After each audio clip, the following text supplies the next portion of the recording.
And so meeting is now streaming on Facebook Live. So welcome everybody. This is John Dolbeck for First Home Mortgage. I'm here with special guest, good friend Jason Pacheco. Jason is a realtor out of Caldwell Banker in Cumberland. I think I could walk to his house, walk to his office from my house. If I really was dedicated, I could walk to your house in North Providence. Yeah. But that would take me a while. I don't have that much time. So anyway, happy Friday. Welcome, Jason. How are you doing today? Doing well, John. Thanks for the invite. But yeah, so I'm Jason from Caldwell Banker. Really dedicated to giving customer service and everything. I'm working with a lot of young first-time home buyers, people selling and buying. Always trying to give value, answer questions every day.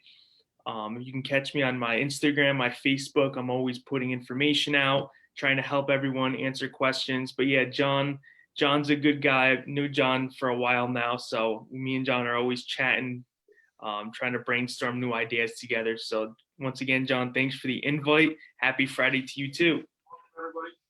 Yeah, no, thanks. I'm having some technical difficulties over here, but yeah, no, I remember way back when, one thing I give you a lot of credit for all the time is your marketing techniques and your abilities and how you mix that along with your passion. Just being on top of social media. I remember how we originally met. You had James White as a special guest promoting you. Yeah. And, Jason Pacheco from Caldwell Banker, used him for all my housing needs. Yeah. And then recently had Scott Zolak, which most people don't even know who Scott Zolak is. The backup quarterback to Drew Bledsoe, not even to Tom Brady, but he was a backup quarterback to Drew Bledsoe, along with Tom Tupa back in the day. And you had him do some promo plugs, which, again, just outside the box type of stuff. I think that's always interesting. It's a good way to get your name out there. And I was like, hey, I got to meet this guy that knows James White. And, I remember way back in the day, it was the old Jackies before it turned into Azaleas. So, since that time, I would say you've been one of the better buyer's agents that we've worked with when it comes down to getting the offers accepted, just really consulting the clients on the buyer's side. So that's what we're here today to talk about. What does the inventory look like, and what are your thoughts as far as how people can get their offer accepted? Yeah, sure. So I'll begin sharing my screen now. I gathered some information before we begun today. I kind of got some statistics from the amount of homes active right now compared to a few months ago and different things like that. So here, this is for single families only. So as you can see here is a little clip it from January 2020. So about a year ago from now, there were 2,389 homes for sale. The average days on market was 68 days. And as you continue looking, here's February, here's March 2020, you'll continue to see the listings, so our inventory, go down and down. And same with days on market. So that means houses are sitting on the market for a shorter time, and there's just becoming less to choose from, which means there's just more competition, and it just means the market's getting more competitive as the months go by. So as you come down to a more updated time here in October, November, December of 2020, so just about 4 to 6 months ago, we're down to 1,921 in October. Then to December 2020, so right around the holidays, we're sitting at about 1,321 active listings, and homes were sitting for an average of 41 days before they went under agreement. So now we fast forward to February 2021. There's 718 active homes for sale. That is very, very low. I even looked back to the active listings from like 2018 or so, and they were sitting at 3,000, 2,000. Now we're down to 718. So that goes to show the lack of choices buyers have for homes to choose from, and the amount of competitiveness there is in the market. And if you scroll down a little more, John, you're going to see the absorption rates. I love looking at these. So again, this is just for single family homes, and this chart here is just for Warwick. Over the last 3 months, you'll take a look here. So look at it this way: 127 homes sold in the last 3 months between $250,000 to $300,000. Now there's only 40 active. So what that means is if not another home in that price range hits the market, they're estimating not even a month left of inventory to be available. So again, I always like to bring it back to the toilet paper COVID analogy. So think of it this way: there's 127 people in need of toilet paper, and there's only 40 left on the shelf. You know, out of the 127 buyers out there, there's some people that are going to be eager. They're going to be offering offers that are just unheard of just to get that, because it's a necessity. It's not even that, it's not even a want. You know, housing and toilet paper are necessities. So, I mean, I hope toilet paper is a necessity to you, but it is to me, you know? So I think this stuff's really cool to look at. If you come down here to Cumberland, where my office is, where John lives, where I grew up, that's why I included this here. I mean, 12 right in here again, 250 to 300, 12 homes sold in the past 3 months. And right now there's only 2 active. So those 2 active listings will probably not even last half of 1 month on the market. So that's crazy. That's just showing you, proving to you, when you keep hearing the market's very competitive and there's a lack of inventory, here are the stats to back it up. So John, what are we doing to get our offers accepted? I think first off, being a good co-broke is one. So when you're working with your agent, make sure your agent's being friendly at the door. They're being friendly to the other agent. They're creating a rapport, establishing a relationship. You know, there's a lot of agents out there that present their offers to sellers, and you know, they want the seller to know who's on the other side. You know, who's the loan officer? Is he a solid guy or girl who's going to be able to get the job done? You know, who's the other real estate agent? Are they new? Are they do they like to argue? Do they like to cause problems, or do they know how to solve problems? So you need to have your agent representing you, have a good reputation in the business, and be a good co-broke. I think that's one. 2, I've been using escalation clauses. So what this pretty much says is, as a buyer, you sit down with your buyer and you say, you know, what is the amount of dollars you'll outbid any other offer, and up to what amount? So what this says is, hey seller, I'll outbid any offer you get on your house by $1,000, but not an amount to exceed an amount there. So let's say $400,000, for example. So this is a very competitive, aggressive way to get the offer accepted, and I've had a lot of luck with it. Another thing I like to do is lender letters, or have the loan officer call the listing agent. John actually did that for me this past week.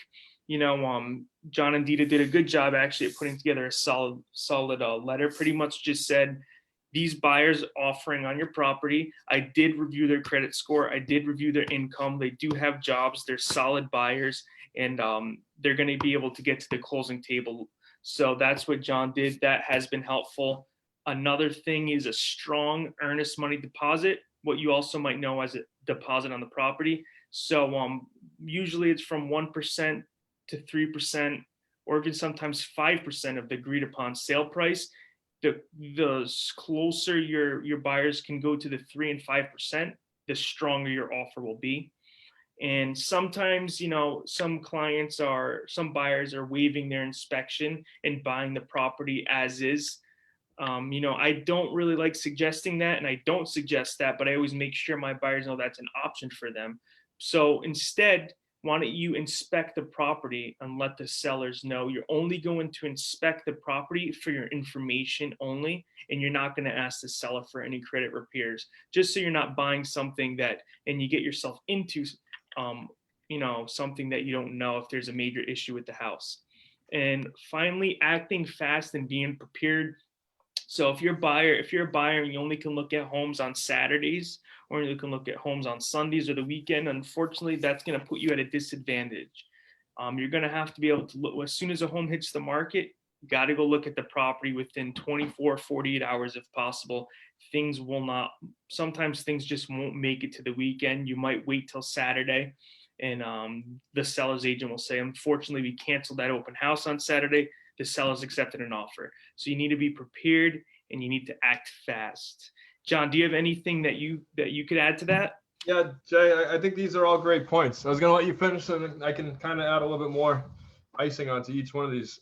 So when it comes down to that, being a good co-broke and having a connection with the other agent, that's big. And that's been a great thing that you've done as far as getting out there and networking with other agents and just being, available on social media to, just kind of have people know who you are, and that's a great thing that you've done. If you have what I've heard the term as secret agent, where people don't know who they are, then that's where you don't have that network. You don't have that trust amongst your peers and your colleagues in other offices to where they're going to know who you are. And if they don't know who you are, then that trust is not going to be there. And fortunately, I would say I've been pleasantly, with all the networking I've done in my career, that's been something that's kind of helped us, help clients get their offer accepted as well. When luckily, a lot of times when a listing agent sees that we're the lender, they know that we've, have a reputation, that we stand by a reputation, that we're normally going to meet the person. We used to meet people in person for the pre-approval stage, but we, with COVID, it's just been through Zoom consults. So when we call up a listing agent, we say, hey, listen, just so you know, we've already met with this person face to face. We did a Zoom call. We shared their screen so that way we looked at their credit, we looked at their assets, their incomes, their loan options. We put forward the best option for them, and this is what they're rolling with. Then it just kind of helps them too. Jason, if you just put your screen back up one more time there. Sorry, I don't want to lose track of my points. So that network has been very helpful on that side. Just knowing who people are. And that's where those calls and those emails go into play. The escalation clauses, I think, you do a great job as far as explaining that to clients up front. And so that way you're not telling them at the time that they fell in love with the house and putting in an offer. Oh yeah, by the way, we're going to say that we're going to offer up to $5,000 over the next highest offer, because then they would be scared. So you do a great job as far as setting that expectation. And that's what, should be done. So that way it helps the clients feel comfortable as far as what that will look like when they do actually fall in love with the house. Going into the EMDs, the earnest money deposits.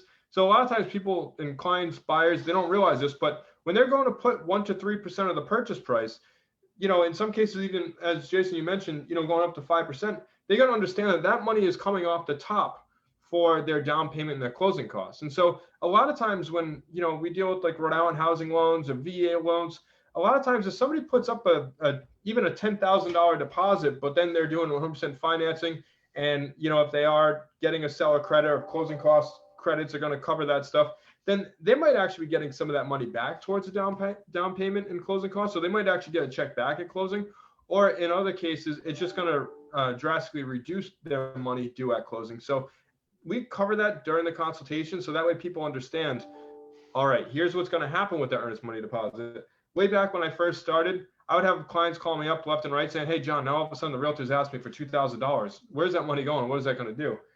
That's where, again, just setting those expectations up front as far as what things are and how they work, that's a good way to help the client feel comfortable. So that way, when they do need to act fast, they really do so because they understand how everything works.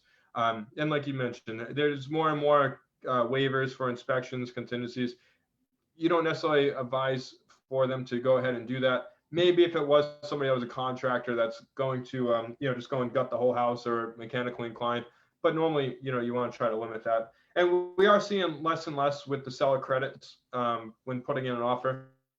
Past common for the seller to give a credit, typically $1,000 towards closing costs, just to help keep clients' money in their pockets. But if you really want to make your offer stronger nowadays, you're normally going to pay for that difference out of pocket. And the reason for that is if there's a house going for $300,000 and you go and make an offer at $300,000 with the $5,000 seller credit, the seller's only going to net $295, which, you're probably going to make an offer at $305 with the $5,000 credit. And so that way, the seller's still going to net their asking price at the very least. If you go any higher than that, then, it's going to make it more risky. And so the risk there is actually the appraisal. So if you're going to make the offer price $305 with the $5,000 credit, that's where the seller also has to, hope that the value goes up by that $5,000. So that's where you can make your offer stronger by not having the seller credit in there. But again, it's really up to you and how bad you want the house and, overall what your financial liquidity looks like. So we talk about all that stuff during the consultations. And in some cases, we'll even refresh with clients every 6 months or so, depending on how long they've looked on the market.